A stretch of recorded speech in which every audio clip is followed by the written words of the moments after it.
Welcome to It Happened in Grand Prairie, Texas.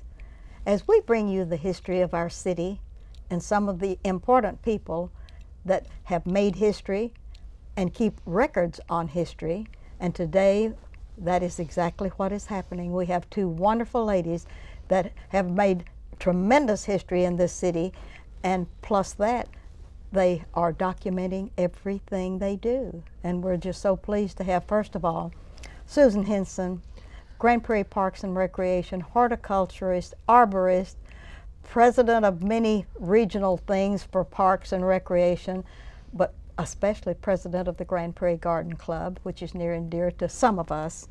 And we're just so pleased to have you here today, my dear. Well, thank you so much, Miss Jackson, for having me. Yes.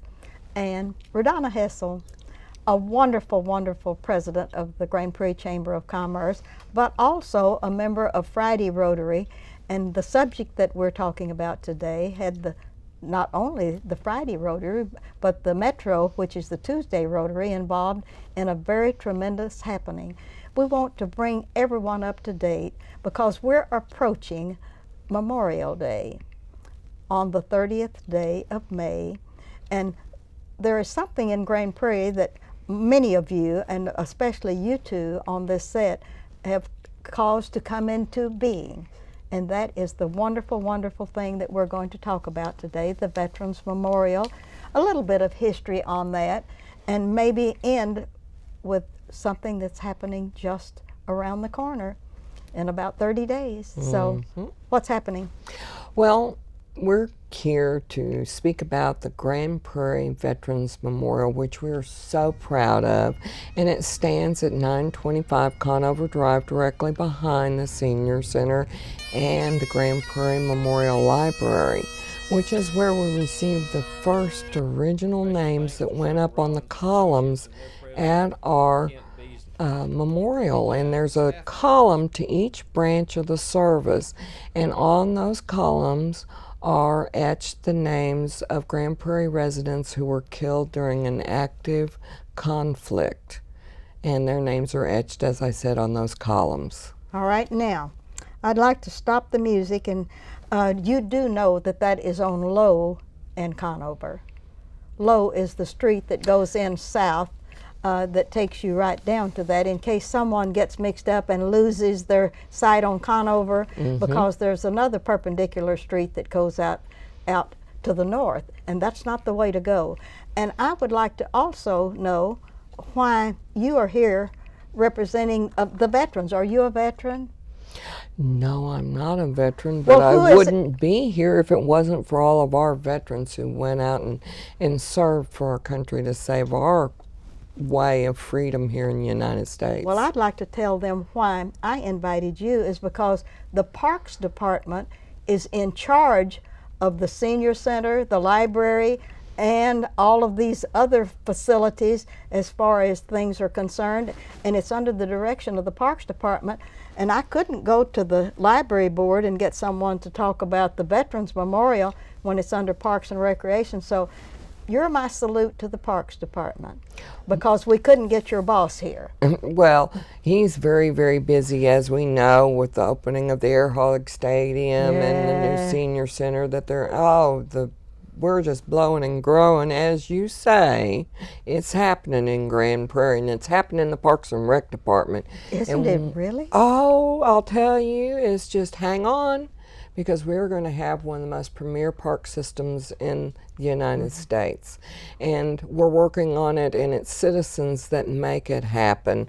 And groups such as Rotary that we partner with, it is the Parks and Recreation Department that kind of guides and directs, but it's our citizens that we're meeting their needs and wants in the Parks Department and Parks and Recreation. All right. I'm going to get back with you in a minute, but I wanted Rodonna to know that I am so proud of the Rotary clubs, because they did almost the unthinkable.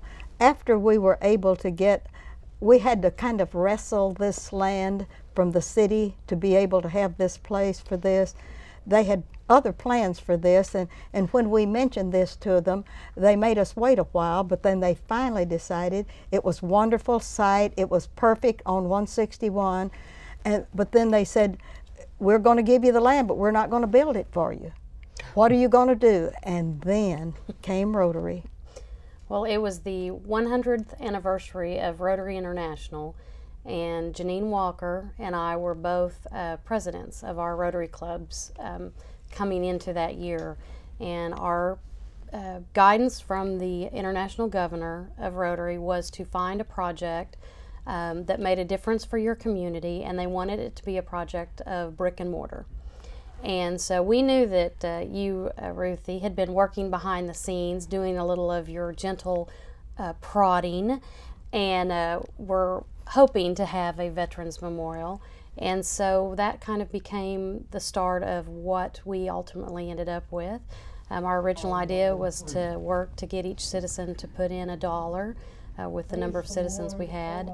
But then we also did some major fundraising to help come up with the project. Parks and Recreation Department at the same time. We met with them about what our goals were, what we wanted the memorial to be.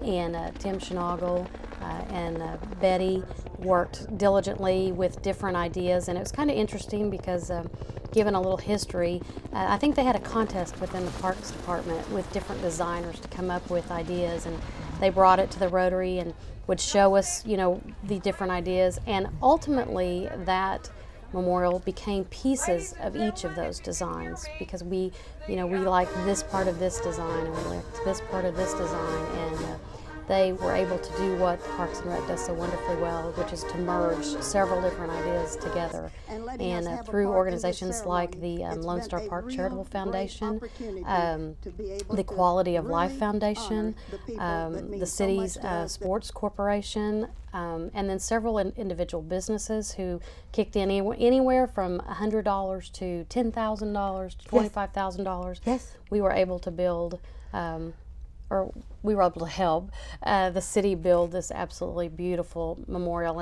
And I encourage people, if they've not seen it, to go by not only during the day, because it's beautiful during the day. Oh, it's gorgeous at night. But it's absolutely gorgeous at night. Oh, Talk about is. something that, you know, gives you some peace and enjoyable. You know, it's just a magnificent design, and it's growing as we speak. All right. Did you and Janine, you were the only two that worked on this project? Oh, not at all, not All at right. all. Who helped? We had co-chairs in Bill Mosier from Grand Bank of Texas, as well as Don Goldsmith from Yeah. Grand Bank of Texas. Yes. They both took on as co One from conspirators. one from Friday and one from Tuesday. Bill's with me in the Friday Club. I hate Yeah. to admit that, but Yeah. Mr. Mosier's with me in the Friday Club. And Don Goldsmith was working with Janine in the Tuesday Club, which is the Metro Club. And of course, then we had different committees. We had Yes. people taking on several different parts of Oh, the committee. wonderful. We had people that found sponsors to donate products. We found people to donate, help with the fundraising. Yes. It was just a concerted effort, and once people started finding out about it, we had a lot of other organizations in the community who kind of partnered with us as well. So it was definitely a community project. We were just happy to be able to be a part of making it happen. Oh, that's wonderful. Is there any other history that are on your notes that we need to know about, Susan? Because we want to end this up and talk a little bit later on about some of the things that we're going to do. Well, as Radonna said, it's an ongoing project and growing as We're we not speak. through. Oh no. Okay. We're nowhere near through. All right. But we're going to talk about our special project in just a moment with Radonna. But I wanted to let you know that we have a newest addition for names on the column, and that's Sergeant Dwight James Smith, and his name was added. Now, the criteria for that is researched by the Grand Prairie Historical Organization, along with the Grand Prairie Librarian, head librarian Kathy Ritterhouse. Good. So there's a committee that decides, and there's some criteria, but it has to be a Grand Prairie resident that passed during an active conflict. Uh-huh. And their names are etched on those columns. Now, in addition, we've been doing interviews with those veterans who are still with us. And we're going to be premiering that video this year. Wonderful. And so when we get to that magic date, we'll let you know. But there are also many new things coming on, such as a permanent fence around the area. Good. Because we know with the addition of 161, we're going to have a lot more traffic through there. And I'd like to say that Rotary has participated in every single event held there. Yes. And back to Bill Mosier. Bill has done more than Rotary. He and his Boy Scouts are out putting up flags every event that we have, and down around City Hall, up and down Main Street, all around the memorial. But we'll have, once again, more on the flagpoles in a minute. Bill also does, Mr. Mosier does a flag retirement ceremony, and it has gotten to the point where he has 2 truckloads that he will retire with his Boy Scout troop after our Veterans Ceremony this year. Oh, that is wonderful. That is really great. That's a salute to Bill Mosier. But the thing that we really wanted to talk about was the flagpole program. Okay, well, let's talk to Redonna about You the need to flagpole. talk to this lady. What about this over. flagpole thing? Well, we've always wanted to have more flagpoles. We do have flags that are, on the memorial, but we've always wanted to be able to surround it with flagpoles. Like permanent ones? Permanent ones. Bill's troop brings the 10-foot flags, and they place them, and it looks beautiful, but we want something that's there for More lasting. more lasting, for perpetual memory, so to speak. And so one of our projects that's always been there, but you just kind of have to get one project done before you can start the next, is to have flagpoles, permanent 20-foot tall flagpoles. And I'm very excited because I do know the first order of flagpoles is in the hands of the Parks Department, and you will be seeing them go up very soon. So 2008 will be the start of the flagpoles. Our goal ultimately is to have 60 flagpoles. We've ordered 30. 22 of those are paid for. I had 21 paid for, and then State Representative Kirk England was in a chamber meeting the other day and Yes. said, I sponsored one of those, didn't I? And I said, well, no. And so State Representative England and our Mayor, Charles England, will both be sponsoring a flagpole. And so we're very excited. The poles will be up permanently, but the flags will only be placed during the special holidays, and that's where Susan comes in. Susan always coordinates these wonderful events for Memorial Day, Veterans Day, all of these different, Yes. 4th of July. I'm going to miss a couple, Susan, but That's okay. We'll remind them as they come up. Yeah. But those flags will be raised on those days, and so we are looking for, talking about a little current history, we are looking for individuals who would sponsor the flagpoles. These are not inexpensive, especially with the price of metals right now. So it's $425 per flagpole, and when you sponsor one, you're able to put a plaque at the flagpole that can say "in honor of" or "in memory of." We've had some people who have recognized family members who have been deceased. We have people who recognize family members who are serving. And we also have some people who are just, have put on it in recognition of our veterans. So God bless America. exactly. So whatever you want to have placed on it can be done.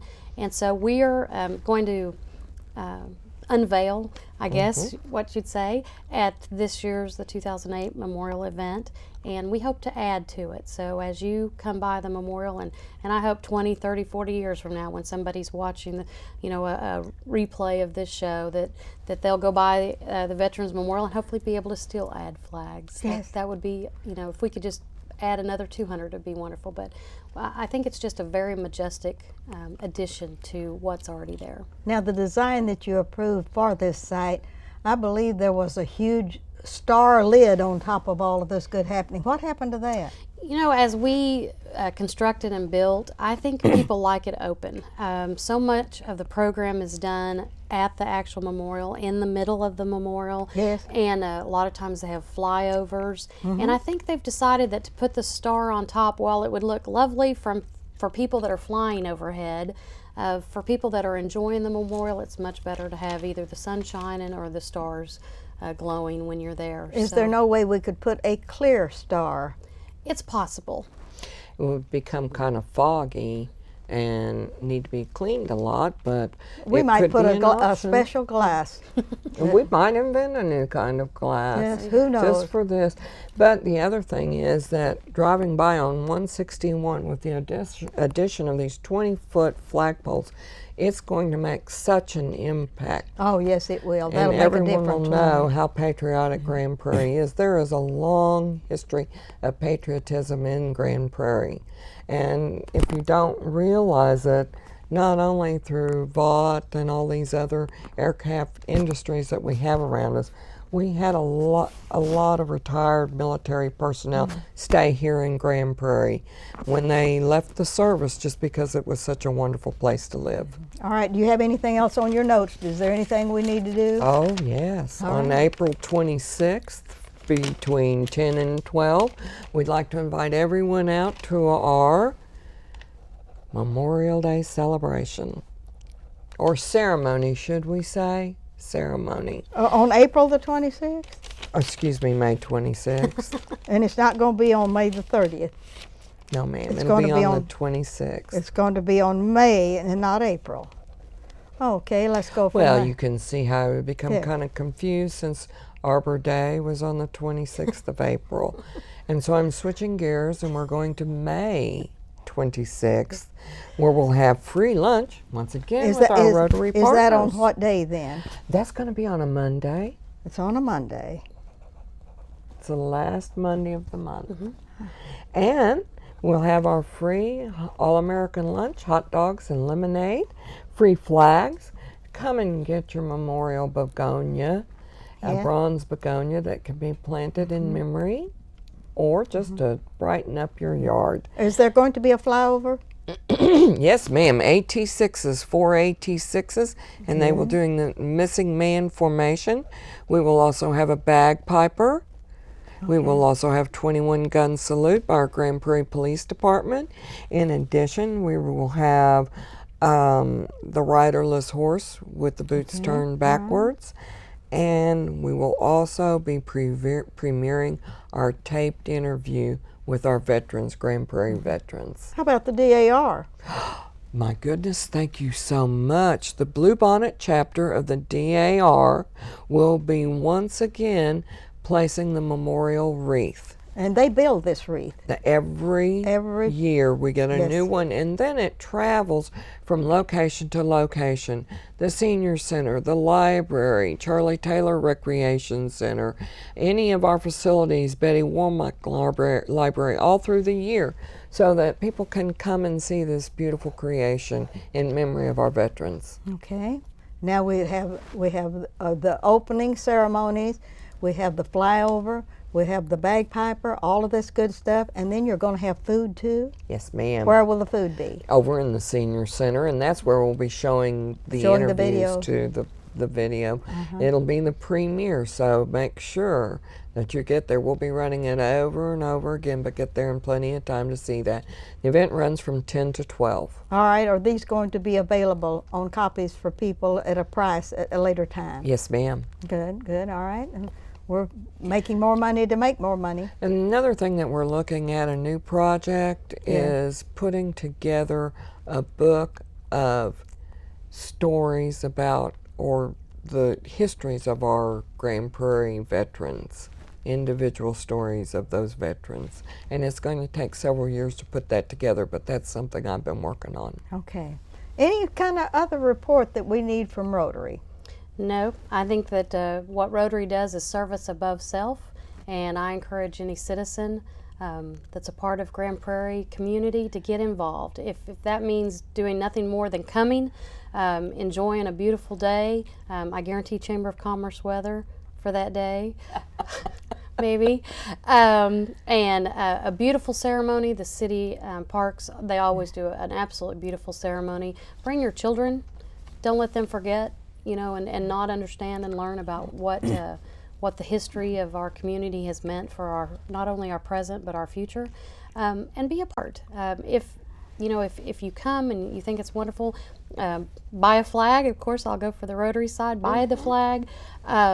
but be a part. Find ways to get involved, to thank our veterans for what they do, and make things better for Grand Prairie. Well, I know for one thing that we have two very important people in the disabled American veterans, that they have their meetings at the Senior Citizen Center.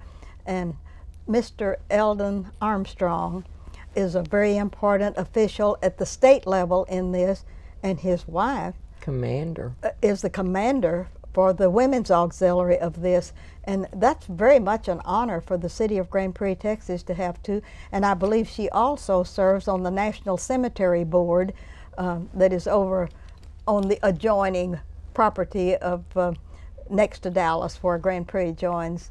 I guess you would say spasmodically, because they have come in with a different territory there that at one time it was probably part of Grand Prairie, then we drew in our horns at that time. So Well, another interesting thing about that post is they also have a Medal of Honor winner there. oh, they do. Yes, and I'm not revealing the name because I'm trying to pull a coup off for Memorial Day. Oh, did I say that out Yes, loud? so we'll talk about that later, won't Yes, we? ma'am. That's great. And of course, we have the American Legion in Grand Prairie, Texas, our post here, and we have a brand new Vietnam veterans group that is being organized, and they're going to be on our show on the 15th of this month. Wonderful. And it is very exciting, and they're going to be chapter number 1013. And Ray Jean Bush is the stem winder that I'm interviewing along with some of his other friends, and this is a very wonderful happening that will always have a place for our military and the veterans especially that return, and certainly a place for the memory of those that were left on foreign fields or brought for National Cemetery. So we didn't get the National Cemetery, but we have the next best thing. We have our Veterans Memorial to salute them, and I think that's wonderful. May I say one thing about that? Yes, about you the may. National Cemetery? I received their agenda, and they'll be doing a 21 cannon salute. It's going to be beautiful. They have Governor Prairie coming, but with all their additions, I still have people come to me and say, it's so important that we remember our Grand Prairie veterans, and they felt that ours was just as spectacular as the one done at the National Cemetery. That's wonderful. And by the way, the National Cemetery has a fundraising going. They have a beautiful eagle symbol that is going to be placed there, and I saw it on television Sunday morning that they're taking contributions for that, and it is a huge, huge metal eagle. And in the event that we should have them on our television show, or you should invite definitely them to come to ours, and then maybe we could help them by making a contribution to their symbol. All right. Anything else that we need to talk about? I would just add to that. I know that they are having an event the same day, but theirs is in the In the afternoon. afternoon, So people can plan to come To both. To both. So Yes. don't It's at feel like you have to it's at choose. 3. It's at 3. So want to make sure. And the other thing, she was speaking of the newest name that's been added to our pillars. I just wanted to note that because I was checking out her notes, but that he was in the Army. And so when you go to the memorial and you're looking for the names, those pillars are done by the Branch of the branch. service. Thank you. Branches Branches of of the service. service. So when you look on the Army, that's where you'll find our newest ladies. edition. So just want to make sure people understood that as they came and looked, and because some branches have more names listed. And if you have somebody that you feel deserves that honor, please contact, you can contact myself, you can contact Susan, you can contact the library, provide them with, the name, the rank, the information, and they will do the research. And because we don't want to miss anyone, we want to make sure that everyone's included. So please feel free to give us a call and to, to get added. And I must add to this the fact that Wayne Hanks has provided for each of those branches of the service an emblem on the other side of that, so that you could see it from either side of that wonderful, wonderful panel that is there. And he took this upon himself after I said, Wayne, we really do need emblems. And he said, well, I'll do it. And he was the stem winder and went to different people in Grand Prairie, Texas, and raised the funds, then took it all the money to the Parks Department and said sick 'em, and they're already up there, and we have to have Wayne Hanks to thank for that wonderful happening. And many people contributed to that. And he's a member of your Rotary. Was he on one of your committees? Is that the reason? Yes, he was. Yes. Yes, he was. I asked So- the right person then, didn't I? Yes, In ma'am. fact, I helped him with that little project. That's All wonderful. I know is that they were bronze and they went on the outside of the column. It's a seal to each branch of the Yes. service, and they're beautiful. They're beautiful. Well, we're out of time. Thank you all so very much for being here for this very special history about the Veterans Memorial and for the Veterans Memorial and for the city of Grand Prairie, Texas. And I laud and applaud both of you all for me waking up Susan this morning at 6:15 and catching Radonna at 8:15 when she wasn't at her desk good this morning, for making a very surprise presentation today. It is an honor to me that you're both here, and thank you very much. And remember, it's happening in Grand Prairie, but Texas. this is a history show, and we're ending it. Because it happened in Grand Prairie. It happened in the past in Grand Prairie, and the important thing is that we document all of this correctly. And thank you for watching our show today. A special salute to Memorial Day.